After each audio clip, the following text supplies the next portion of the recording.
Greetings and bienvenue, Midnight Crew. Thank you for returning to this broadcast. And welcome to new viewers joining us for the first time. If you like a video, then feel free to subscribe.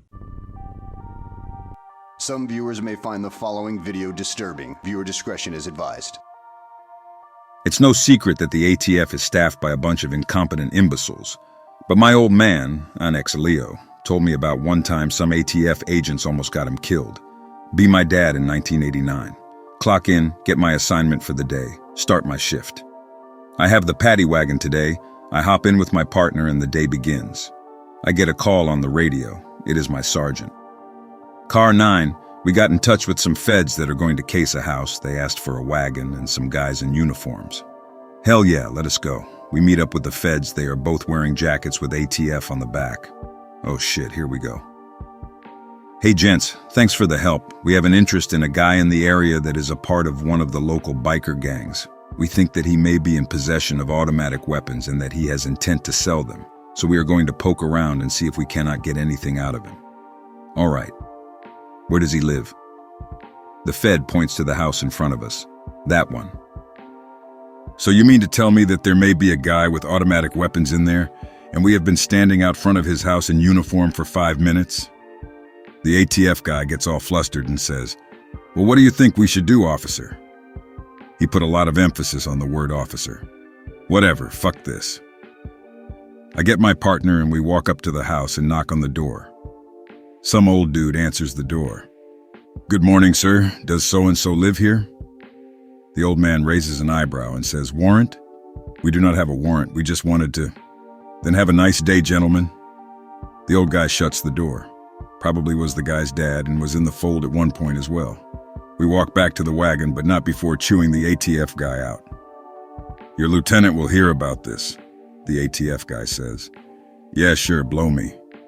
The rest of the day goes smoothly, and that was when Dad learned firsthand that the ATF ain't shit. All right, I guess I'll share my story. Back in 2011, I went to a suppressor shoot in my home state. It is absolutely awesome. I want to get one so bad. I burned probably 1,500 rounds that day through pistols and machine guns brought to the shoot.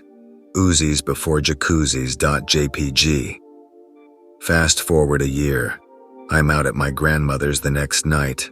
The whole side of the family is no guns or anti-gun. We get into a huge argument about laws, their effectiveness, guns, politics, etc.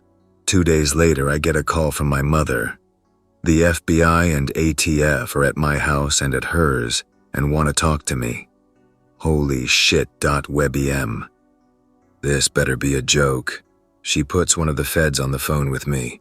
It is not a joke. "Mom, do not let them inside. I am on my way." She said she has already let them inside. Great, I am gonna fucking go to jail. I have got my rifle out on my desk from cleaning and my pistol on my bed, plate carrier and shit all over as well. They are going to think I am one of these mass shooters. I drive home from campus as fast as possible. I am talking to an attorney over the phone while driving. I get there and sure enough, 2 fucking party vans and a Crown Vic in the driveway. I walk in cautiously and ask to see every agent's ID like I know what the hell I am looking for. One of the feds is walking out of my room where all my shit is. Yeah, I am fucked.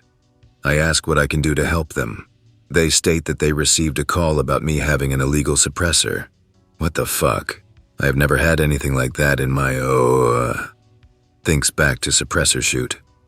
I tell them about my only experience thus far with suppressors at the shoot. They look at me skeptically.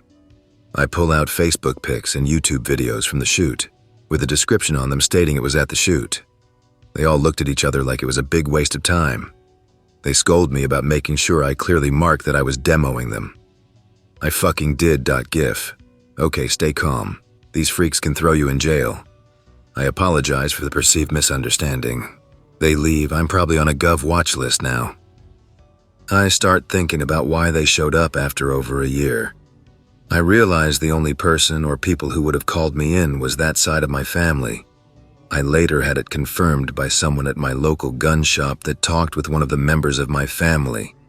Apparently, they told the ATF I had an illegal suppressor and 50,000 rounds of ammo or something. Those pieces of shit. It has been several years. I have never spoken to any of them or been over to that house again.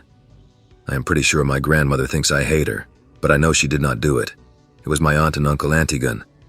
Fast forward to 3 weeks ago. My mother says my aunt and uncle both got guns and planned to carry. Said I had been right all along. Assholes. That is all okay. I have got my first suppressor now and plan on more. I guess they did not screw me over too bad in the end, but I am still probably on a watch list. Hello ATF, how are you?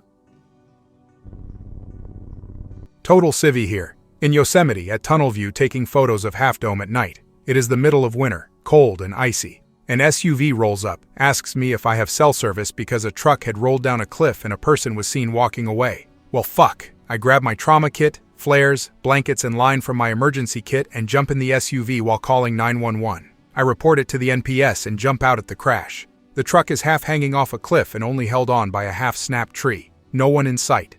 I tell the SUV driver to go down the road and find that guy they saw, and I leave my phone with them. The passenger door is open over the cliff edge. I start calling out and looking for survivors if they had fallen. Up rolls the ranger, jumps out with his hand on his hip, tells me not to move and to put my hands out. Well shit, he thinks I am the driver. He asks if I am carrying multiple times and tells me he knows that is a concealed carry jacket. He has one just like it. He finally gets confirmation that I was the one that called it in and gives me a pat down. He tells me he will not let me walk the mile back up to my car. It is too icy. I go to the back of the Ranger's Tahoe. Well shit, it has a perp-grade bench. The Ranger tells me to get in the front. It is nice and warm, right next to the unsecured AR and shotgun. I stare at them for the half hour it takes him to get fire trucks out to take over the scene, and to search the truck once they pull it back on the road. He finds an open bottle of vodka, beer bottles, and a big bag of weed in the truck cab. He finally drops me and my gear off at the Tunnel View parking lot. The police and fire truck lights screwed up my photos for the next 2 hours till they get that fucker towed.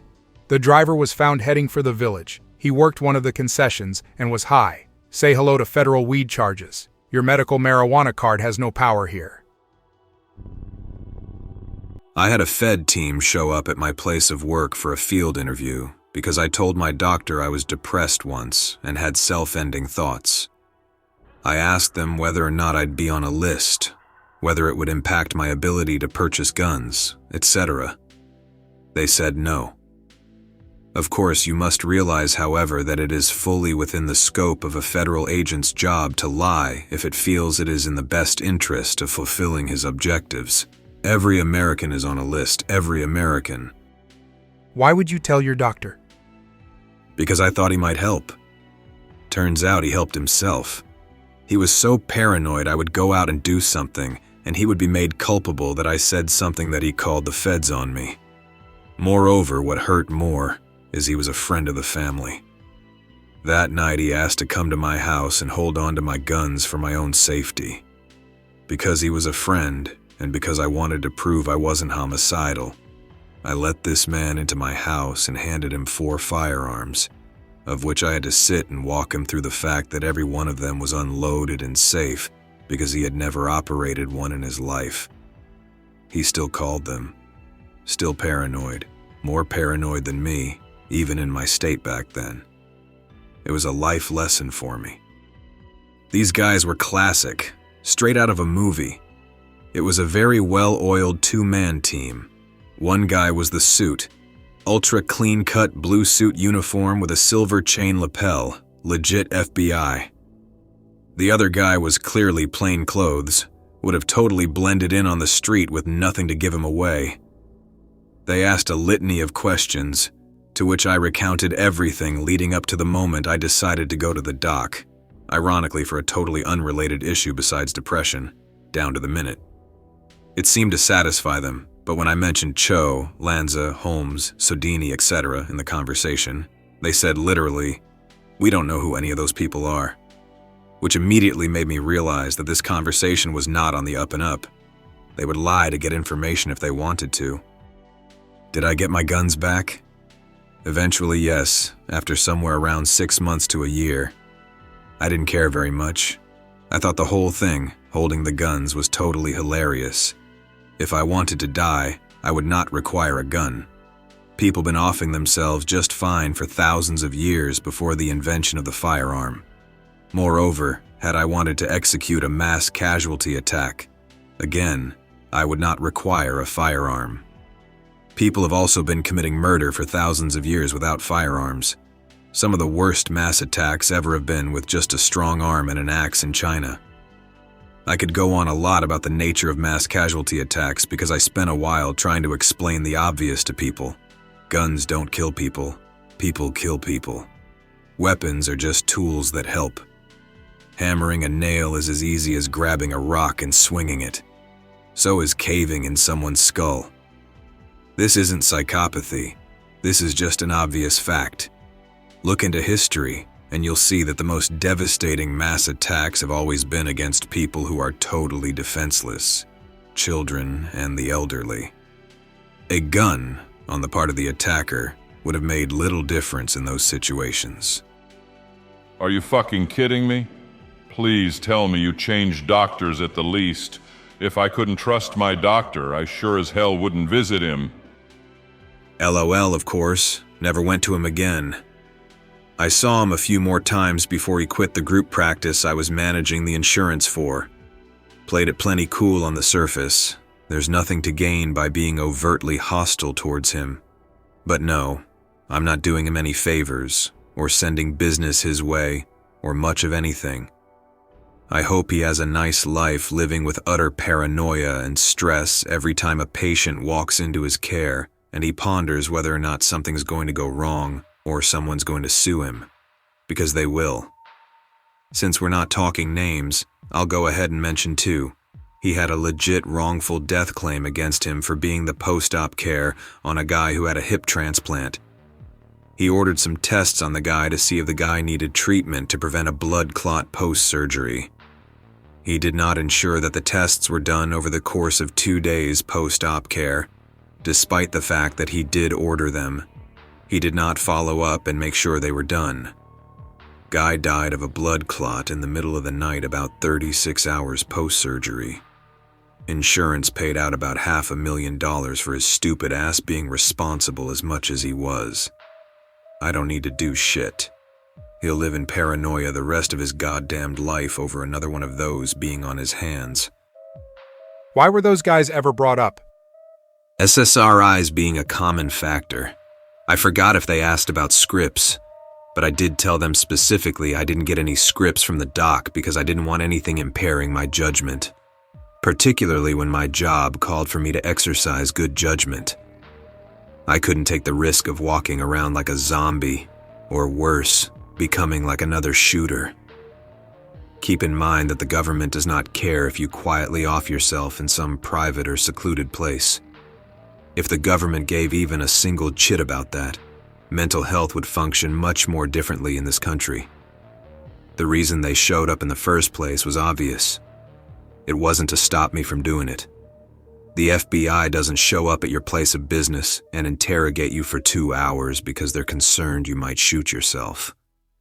The FBI shows up because a medical professional gets spooked and doesn't want the possibility of said depressed person killing someone else during their attempt and then getting blamed for not stopping you after knowing you were going to do it. So they tell the Fed you're a potential threat to others.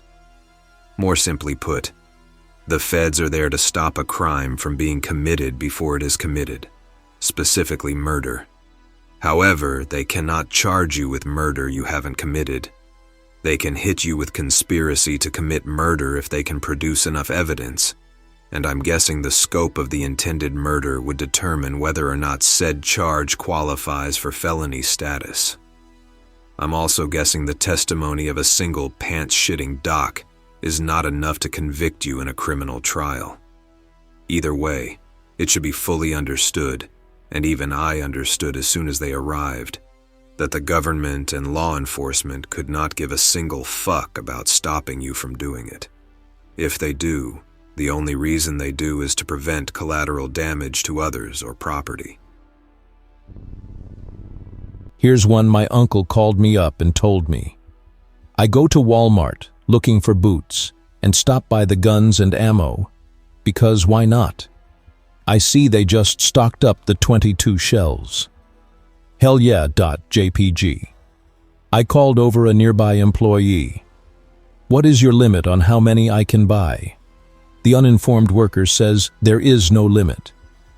How many do you want? I will take them all. The employee shits his pants. All of them. I'm going to need to call a manager. The manager comes over and says he needs 2 forms of ID. My uncle hands over his driver's license and concealed carry license. There is a shocked look from the manager and employee. He hands over the rest of the 22 boxes.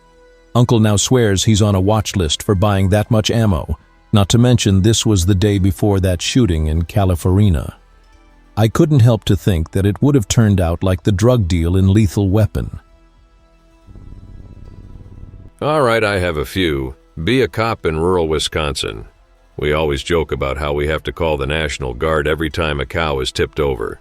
I am driving around farms, not really out looking for anything.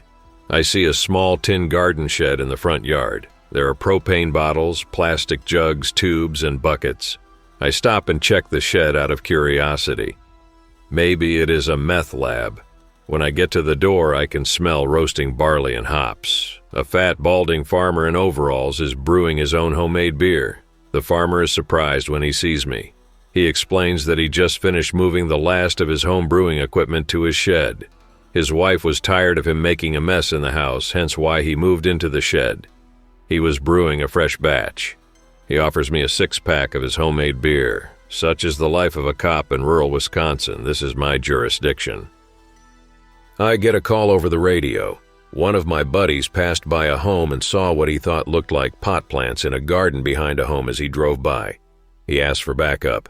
I'm there in 5 minutes. After talking with my buddy, I went back and checked. In a wire tomato basket with the seed packet on a stick with tomatoes. Yep, that is pot. I knock on the door. A little old lady answers. Me. Ma'am, are you aware of the pot plants in your garden? Old lady. You know, I thought those tomatoes looked a little strange, but that is what came in the tomato seed packet. Me. Where did you get the seeds from, ma'am? Oh, from the co-op in town. We rip out the plants and go to the co-op. Hey, Officer Anon, what is going on today? Sorry to do this, Glenn, but we need to check the tomato seeds you have. Oh, go ahead, we just got them in a month ago. The first 2 of the tomato seeds were all pot seeds. We confiscate the rest. I felt bad about doing it. Glenn, the co-op owner, felt terrible and had no idea. Our local paper calls it a massive drug bust. They do not stop talking about it for months. As a New York shitty housing cop, I'm a little bit envious. The most that any of my jurisdiction has ever given me was rocks and used diapers, and the occasional gunshots thrown at me from 16 stories up. And I've never had endearing little old ladies accidentally growing pot on my beat either. The feels when trapped in a soul-crushing Sisyphean nightmare of a department policing the dregs of society. A month after Hurricane Irene fucks shit up, I am in a bodega getting lunch. A utility lineman guy comes up to me. Hey, officer, can I ask you a question? I just want my sandwich. What is up? What are the laws for concealed carry like in New York? I hate to break it to you, but unless you are friends with Bloomberg or rich and famous, it does not happen. Oh, is there any reciprocity? I have my South Carolina concealed carry permit.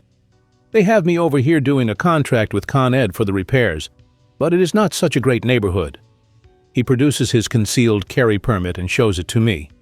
We also had a crime pattern in the area at the time of utility trucks getting computers and shit getting stolen out of them. Surprise!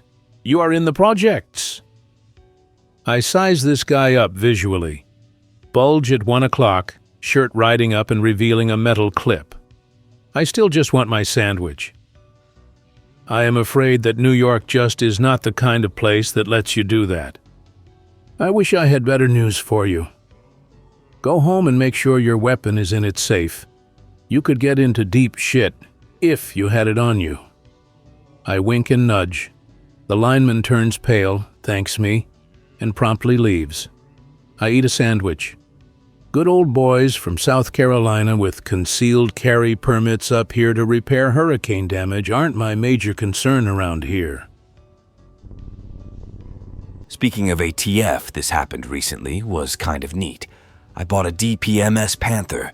It is totally crap, so I just sell it new in box for cost, $550, on Arms List.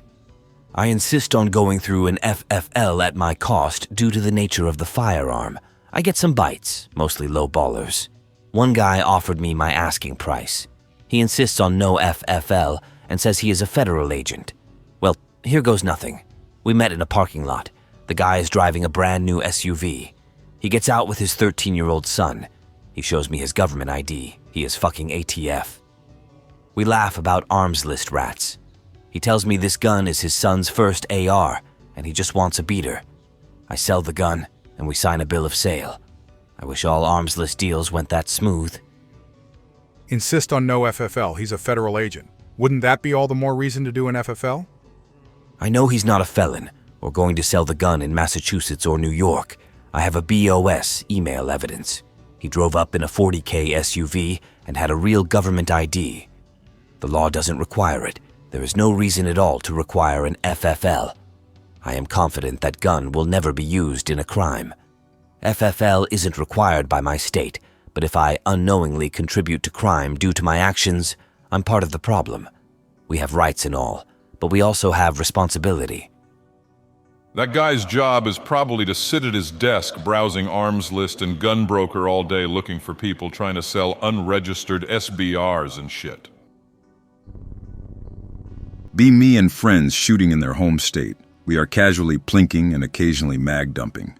Boomers ride by on UTVs. We offer to let them shoot and tell them it is the end of the road back here. Oh, we are all good. Time passes. A forest cop rolls up and asks what we are doing. Oh, just shooting casually. And we point at targets. He does the typical look around to make sure we are not stapling targets to trees or something easy. All right, well, we got a call about a bunch of people shooting machine guns and closing down roads with gunfire, so we thought we would come check it out. The forest cop looks at the guns and sees they are particularly interesting. There is a worried look on his face. He goes back to his truck and fucks around for 5 minutes. Okay, well, sheriff's is on its way and they wanted to see what you were up to, so just go ahead and stand here and wait. We waited an hour and a half. The entire sheriff's department, like 5 patrol officers, shows up. They immediately disarm everyone and run IDs for warrants. Okay, well, the forest cop called ATF, so get all your paperwork in order. We wait 2 hours for ATF to drive out on a Sunday. The ATF agent steps out of his vehicle and is fuming. On the way here, I looked up your name and did not see any NFA items. Want to explain that one? We explained they are all in a trust. Oh, okay. The ATF agent plays match the paperwork to the item with everyone. The ATF agent checks all Form 1 items are engraved. The ATF agent asks for 5,320.20S. The 5,320.20S are presented. He asks for a 5,320.20 on a suppressor. We explain to him they are not needed. Yeah, not that I do not believe you, but he pulls out a big-ass ATF rulebook and flips through it. Yep, you are fine. The ATF, sheriff and forest cop all talk amongst themselves for 10 minutes. Okay, well, no problems here. The ATF leaves with a butthurt look on his face. The forest cop leaves pouting the entire time after snapping a pic of the entire pile of NFA items and saying, "Looked like a cache out of Iraq." The sheriff's immediately asked to shoot all the cool shit. The end. I'm not the stupid fucker who wrote the law. I am just told what is the law and what is not. Working Friday night in October, I was at the high school for the homecoming game. We are out in full force to bust underage drinkers, even the part-timers. All 6 of us, with 3 vehicles, among 800 high school kids, driving around cornfields looking for headlights, telltale sign of parties. I am with a part-timer. He is brand new, fresh from the academy. This is his 2nd day in the department. He is eager to impress. Subtlety is key. We do not need to shoot the star quarterback over a shot of Jaeger. We spot a party that is ironically 2 doors down from my house. We see headlights. All right, we just park and walk in, no need for flashing lights. The part-timer is ahead of me. He draws his pistol. What the fuck? This stupid chuckle fuck runs into the group and screams, "Everyone hands, show me your hands." Well, there goes subtlety. All the teens are terrified. I run up and quietly tell Chucklefuck to holster his weapon. It is underage drinking. We have the teens dump the open containers, we confiscate the unopened ones and issue $250 underage drinking tickets all around. After we leave, I chew out Chucklefuck. They are just high schoolers, not dangerous felons, you idiot. After the shift is over, I tell the chief about Chucklefuck. As punishment, the chief makes Chucklefuck process all the paperwork for the tickets. I hope that you enjoyed tonight's broadcast. If you enjoyed tonight's story, then please subscribe to the channel as more Greentext will appear daily. A new broadcast will appear when the clock strikes midnight Central Time.